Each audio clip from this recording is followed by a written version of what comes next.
Bonjour, je vais vous faire un petit tour du propriétaire slash mode d'emploi de votre borne. Je vais vous présenter un modèle full size 16/9, mais ce sera valable aussi pour les bar top, etc. Avec quelques petits trucs en moins comme la porte devant. Bon, toutes les machines, quand vous la recevez, vous la branchez derrière avec le câble qui est fourni et il y a un petit interrupteur juste à côté, c'est le général. Et on sait que le général est allumé, vous voyez, ça allume l'écran. Donc le général, il allume tout, l'écran, le petit ordinateur, le Raspberry qui est à l'intérieur, les LED là-haut, les LED des boutons lumineux si vous avez des boutons lumineux, et le petit compartiment en dessous. On peut laisser le général allumé sans avoir le Raspberry allumé. Ça permet voilà, d'avoir la lumière quand on ouvre la porte, de faire une jolie déco là-haut et avec les boutons lumineux, c'est pas mal. Ces petites LED ne consomment pas grand-chose, donc voilà, on peut se permettre de le laisser allumer. En bas, pour ouvrir la porte, il y a un petit système push-pull ici. Donc je ne vais pas appuyer là, il ne va rien se passer. Là derrière, c'est solide. Donc il faut appuyer là pour plier un petit peu la porte et que le push-pull pousse la porte. Ici, il y a un petit interrupteur donc, qui allume et qui éteint la lumière. Donc quand on ferme, c'est bien éteint à l'intérieur. Les étagères, vous pouvez les faire bouger. Vaut mieux s'y mettre à deux pour bouger les étagères. Comme ça, il y en a un qui tient l'étagère et l'autre qui la fait bouger. Bon, moi je les mets à ces hauteurs-là parce que ça correspond à la plupart des usages. Mais si vous mettez, par exemple, si vous faites un bar et que vous mettez de très grandes bouteilles en bas, vous pouvez la remonter. Voilà, entre-temps, la machine s'est lancée. Donc, on a le volume là-haut. Je vais baisser un petit peu pour qu'on s'entende. On arrive sur arcade. C'est le système le plus important sur une borne d'arcade et c'est là où il y a le plus de jeux. En l'occurrence, à l'instant T, là, il y en a 2324. Bon, c'est des listes qui évoluent, hein. Mais c'est là qu'il y aura toujours le plus de jeux. Et dedans, tout est regroupé. La Neo Geo, MAM, FBA, tous ces émulateurs-là sont au même endroit. Dans ces jeux-là, ce qui les réunit techniquement, c'est qu'il faut mettre des pièces. Donc c'était des jeux qu'on trouvait dans les bars, dans les restos à l'époque, et donc ils ne réagissent pas tant qu'on n'a pas mis une pièce. Là, on peut appuyer sur tous les boutons, ça fait rien, ça nous demande d'insérer du crédit. Et dès qu'on a mis du crédit, voilà, il réagit, les crédits là, ça augmente. Et il nous dit press start, et les starts sont en façade. Donc côté player 1, côté player 2. Les jeux d'arcade ils sont vraiment très rapides d'accès. C'est-à-dire que là, en 20-30 secondes, j'ai commencé mon jeu. Il n'y a pas de sauvegarde à gérer, il n'y a pas d'histoire, il n'y a pas de cinématique. Voilà, bim, on est direct dans le feu de l'action. Et la plupart des jeux sur lesquels on peut jouer à deux, le deuxième joueur peut rejoindre en cours de partie. Donc là, par exemple, j'ai commencé à jouer tout seul. Un deuxième joueur arrive et boum, on est deux. Voilà. Pour sortir d'un jeu, c'est la seule commande en vrai qu'il faut retenir, pour laquelle il n'y a pas d'aide visuelle. C'est les deux boutons là à la fin. C'est Start, Crédit. Voilà, donc on peut faire comme ça. Quand on sort d'un jeu, on revient exactement là où on était avant, dans la liste. Je ne vous ai pas montré, quand on navigue dans les listes de jeux, quand on reste 1 ou 2 secondes, il y a une petite vidéo qui se lance avec du son. Et ça nous permet de voir un peu le gameplay, quoi.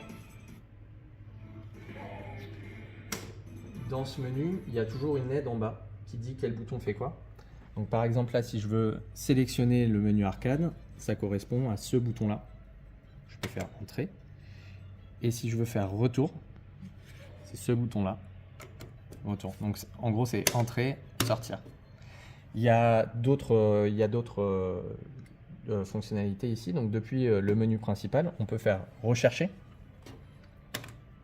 Et il y a un clavier virtuel qui apparaît et je peux taper au clavier virtuel. Je peux aussi, bon ça c'est plutôt occasionnel qu'on va taper de taper au clavier virtuel. Le mieux c'est quand même de brancher un clavier USB derrière et on peut constituer ses listes de favoris dès le départ. Donc quand on reçoit la machine, il y a 8000 jeux, ça fait beaucoup. Donc plutôt que de naviguer dans des listes à 2500 jeux, voilà, on va aller chercher un par un et on les met en favoris. Ce que je vais vous montrer tout de suite d'ailleurs, comment mettre un jeu en favori. Donc je vais aller dans la plus vieille console qu'on a, c'est la Atari 2600 avec des graphismes d'époque. Et là-dedans, je peux prendre quelques jeux. Par exemple, Air Raid, j'ai un bouton ici favori. C'est celui-là. Donc quand je l'ai mis en favori, il me met une petite notif. ça a été ajouté aux favoris. Et là, j'ai un petit logo qui s'est rajouté. Donc je peux en mettre 3 ou 4 comme ça à la volée. Je fais retour. Je vais aller dans une autre console. Allez, la Dreamcast. Crazy Taxi. Évidemment que je vais mettre Crazy Taxi en favori. Donc je fais retour. Et là, au-dessus d'arcade, maintenant, il y a une nouvelle liste qui s'est rajoutée. C'est la liste des favoris. Elle n'était pas là tout à l'heure. Moi, je vous la livre sans favoris. Et ici, on a nos jeux. Et pour distinguer la console sur laquelle il se jouait, on a une petite icône. Voilà, celui-là, c'est l'icône de l'Atari 2600. Et là, on a la manette de la Dreamcast qui nous rappelle d'où vient le jeu. On a aussi ici le boîtier. Voilà, on a le boîtier de la Dreamcast, boîtier de l'Atari 2600. On peut aussi ici retirer les jeux à la volée, donc avec le même bouton.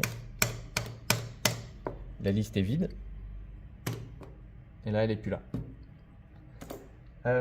Une bonne chose à faire quand vous recevez la machine, c'est de la connecter au Wi-Fi de chez vous. Ça vous permettra déjà d'administrer à distance, de pouvoir aller régler des paramètres, régler les émulateurs, etc. Mais aussi et surtout d'ajouter et d'enlever les jeux depuis le confort de votre navigateur. De toute façon, il n'y a pas de navigateur intégré dans la machine, il vous faudra un ordinateur pour ajouter des jeux.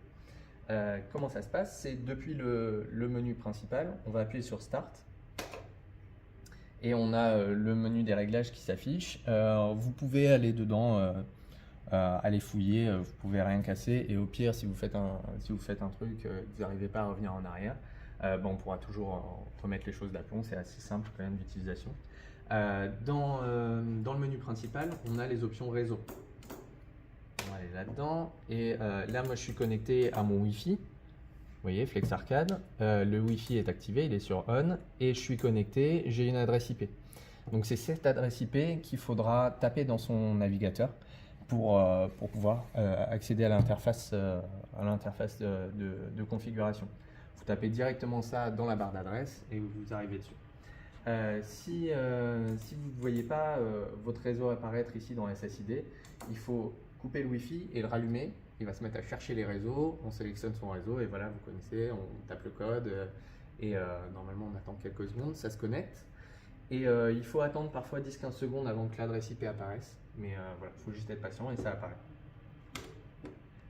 Voilà. Dans les options de l'interface, on a ici le thème. Donc moi je vous la livre avec le thème NextPixel que je trouve vraiment sympa, mais vous pouvez mettre d'autres thèmes. On va mettre le thème Recalbox d'origine. Voilà, c'est celui-là, je crois. Donc, comme on peut ajouter des jeux, on peut aussi ajouter des thèmes et changer vraiment l'aspect de sa borne.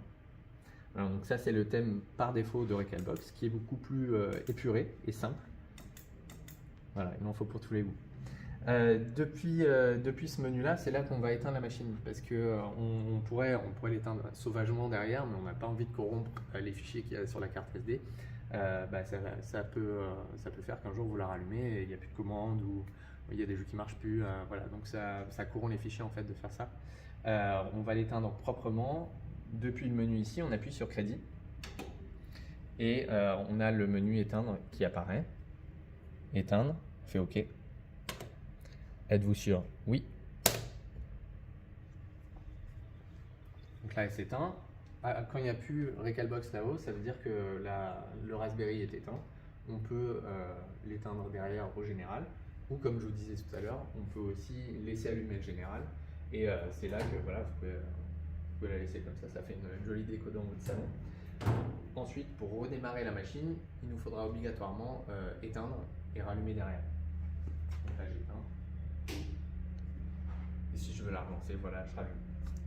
Voilà, c'est tout pour ce tour. Celle-là, elle part chez un client, je vais la mettre en carton tout de suite. En tout cas, si vous avez des questions à la mise en route, n'hésitez pas à m'appeler et je me ferai un plaisir de vous aider.